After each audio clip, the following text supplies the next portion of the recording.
আল্লাহ সমস্ত সবিধান নির্মাণ করে দিবে। আর বান্দা যদি তওবা করে আল্লাহ আমি ওই গুনাহ করছি গুনাহ করব না,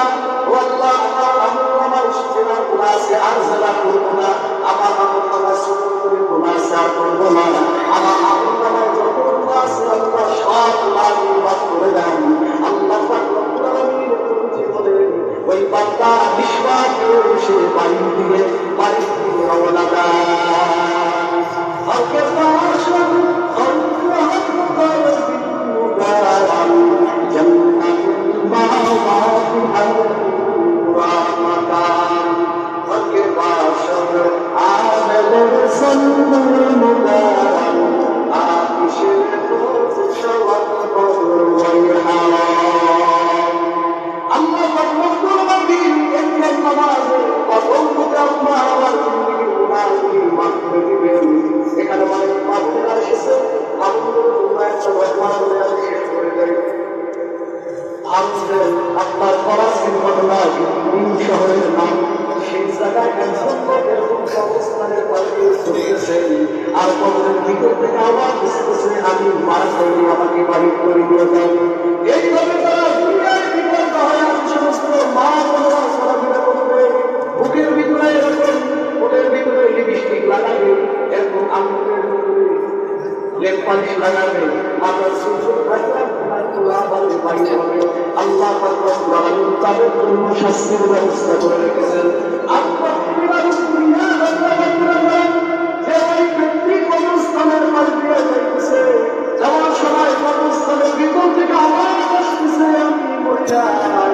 আমি মরে যাই নাই, আমাকে কবর থেকে বাহির করে নিয়ে যাও, কবর থেকে বাহির করে নিয়ে যাও। এরকম লোকটি কবরের ভিতর থেকে আবার শোনার পর লোকটি এরকম মহল্লার দিকে চলে গেল। গ্রামের লোকদেরকে কবর থেকে আসলেন মহিলার কণ্ঠে আওয়াজ আসতেছে আমি মরে যাই না,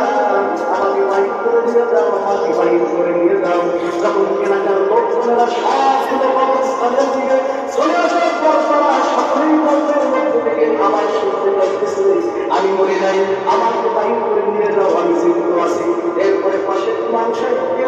জিজ্ঞাসা করলেন হুজুর কবর থেকে এরকম চিল্লা মানুষের আওয়াজ আসতেছে কি করণীয়? ইমাম সাহেব বললেন কবরটা খনন করে তাকে বাহির করে দেন। যখন কবর খনন করা হলো, কবর থেকে গান পাত্তা সরানোর পর দেখা গেল কবরের ভিতরে একজন মহিলা উলঙ্গ অবস্থায়, কাপড়ের কাপড় নাই, কিছুই নেই, উলঙ্গ অবস্থায় কবরের ভিতরে বসে আছে। যখন কবরের ভিতরে বসে আছে আর যখন কবরের কাজ যখন কবরের তত্ত্বগুলো সারা হলো, সারা মন করে ওই মহিলার কাছে বলতেছে ভাই আমার বাড়ি অমুক জায়গা, আমার ঘরের ভিতরে আমার কাপড় চোপড় আছে, সব নিয়ে আসো। একজন যুবক দৌড় দিল, দৌড়ে গিয়ে তার বাড়ি থেকে কাপড় নিয়ে আসলো, কাপড় নিয়ে আসে ওই মহিলার কবরের ভিতরে দিল। ওই মহিলা মাথা থেকে শুরু করে পা পর্যন্ত কাপড়টা কাছাইল, কাছার পরে কবর থেকে উঠা সেই মহিলা কবর থেকে উঠা তার বাড়ি তার ঘরের দিকে রওনা দিল। এক পর্যায়ে ঘরের ভিতরে প্রবেশ করে ঘরের দরজা বন্ধ করে দিল। আর যুবকগুলো ছুটতেছিল, যুবকগুলো ঘরের দরজায় গিয়ে বলে দরজা খুলে দাও। মহিলাটা বলে ভাই তোমার ভিতর থেকে যাদের বেশি এরকম সাহস আছে, সাহসী যুবক যারা তোমরা আছো, তারা ঘরের ভিতরে প্রবেশ করো, অন্তত আর কেউ ঘরের ভিতরে প্রবেশ করিও না, কারণ আমার অবস্থা দেখে তোমরা কেউ সহ্য করতে পারবা না। কয়েকজন সাহসী যুবক একত্রিত হয়ে বলল যে আমরা ঘরের ভিতরে প্রবেশ করবো, দরজা খুলে দাও। মহিলারা দরজা খুলে দিল, ঘরের ভিতরে থাকে মহিলা এরকম আপনার থেকে মাথা থেকে শুরু করে পা পর্যন্ত কাপড় দিয়ে ঢেকে রেখেছে। এরপরে যুবকগুলো ডাক্তার বলে তুমি কেমন তোমার শরীরটা কাপড় দিয়ে ঢেকে রেখেছ, তোমার মাথাটা দেখাও। ওই মহিলা বলে যে ভাই আমার মাথা দেখলে তোমরা সইতে পারবা না।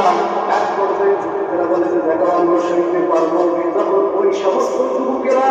ওই মহিলার মাথার থেকে কাপড়টা যখন সরানো, কাপড় সরানোর পর থেকে মাথার ভিতরে একটা চুল নাই, কোনো চুল নাই, এমনকি মাথার যে গোষ্ঠগুলো চামড়াগুলো আছে চামড়াগুলো নাই। এরপর জিজ্ঞাসা করে বল তোমার এই অবস্থা কেমন? তখন মহিলা ডাক্তার বলে ভাই আমি দুনিয়ার জমিনে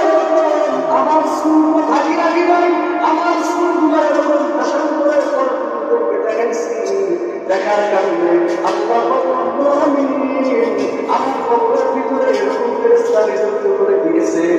যত সুন্দর ছিল সব সুন্দর ফেরেশতারা এরকম দিয়েছে আমার কারণে শুনলাম এরপরে ওই মহিলাকে বলা হলো চেহারাটা দেখান মহিলা যখন চেহারাটা দেখানো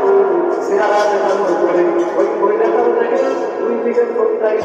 কিছু তার কাটা হয়েছে এরপরে সেই যুবকটা দিয়ে বলে তোমার কি অবস্থায় দুই ঘন্টায় কেন কাটা কেন হয়েছে ওই মহিলাটা দিয়ে বলে ভাই দুনিয়ার জমিনে আমি যখন চলাফেরা করতাম আল্লাহ আমার নিয়ামত দিয়েছিল এই ঠোঁটের ভিতরে আমি পানি সম্পদ যা ছিল সব ঠোঁটের ভিতরে লাগাইয়া আমার ঠোঁটটা যে আল্লাহ নিয়ামত দান করেছে ওই ঠোঁটের উপর আমার পানি লাগাইয়া ঘুরতাম আর যুবকদেরকে দেখাইতাম এটা বলে আল্লাহ আমি আমার ঠোঁটটা এরকম আগুনের গেছি যারা কেটে গেছে এরপরে ওই মহিলা আঙ্গুলগুলো দেখানো আঙ্গুলগুলো দেখানোর পরে এইবারে হাত পায়ের আঙ্গুলের ভিতরে তার কোনো সারা নাই বা শিখি নাই এরপরে ডাক্তার তোমার এই অবস্থা গেল তোমার আঙ্গুলের সারা করি এরপরে মহিলা ডাক্তার বলে ভাই দুনিয়ার জমিনে আমি দিলাম পানি সুপাশি হাতে করে দিয়ে পায়ের আঙ্গুলের ভিতরে দিয়ে ঘোরাফেরা করতাম আর কারণে আল্লাহ আমি বিরাট কারণে আমার যে আঙ্গুলের সারাগুলো ছিল এই সারায়ের সব আঙ্গুলের সারাগুলো তারা এরকম ধীরে ধীরে ছিঁড়েছে এর মাধ্যমে তোমরা যারা এরকম ভাবে ঘোরাফেরা করো একটা বারো তোমরা কি চিন্তা করো না তোমাদেরকে মৃত্যুবরণ করা লাগবে দুনিয়া থেকে যেতে হবে এরকম না হলে না বর্তার ভিতরে থাইকা তোমরা ভালোভাবে বাসন নামাজ করো স্বামী জামানের কথা অনুযায়ী চলো তোমরা নামাজ পড়বো স্বামীর কথা অনুযায়ী শুনবা আর স্বামীর মান সম্পদ হেফাজত করবা আর এরকম স্বামী যে সন্তান সন্তানাদি তোমাকে দেখাশোনার দায়িত্ব দিয়েছে তার দায়িত্ব পালন করবা আল্লাহ তোমাদের জন্য জান্নাতের আটটি দরজা খুলিয়ে দিবেন তোমাদের মন যেই দরজাটি চায় সেই দরজাটি জান্নাতের ভিতরে প্রবেশ করবে অবশেষে ওই মহিলা আবার বেহুশ হয়ে গেছে বেহুশ হয়ে যাওয়ার পরে আবার মহিলা দুনিয়া থেকে বিদায় নিচ্ছে দেওয়ার পরে আবার মহিলাকে অবস্থা দেওয়া হয়েছে এই যে দুনিয়ার দুনিয়া আমাদেরকে আপনাকে আল্লাহকে পাঠাইছেন কিসের জন্য বানাইছেন তার গোলামি করার জন্য আমরা এই দুনিয়ায় এসে মালিকের গোলামি না করি তাহলে আপনি বা আমি কেউ পার পেতে পারবো না সে যতই হোক না কেন তার আমার বাঁচার জায়গা নেই এজন্য আল্লাহ সকলকে আপনাদেরকে আমার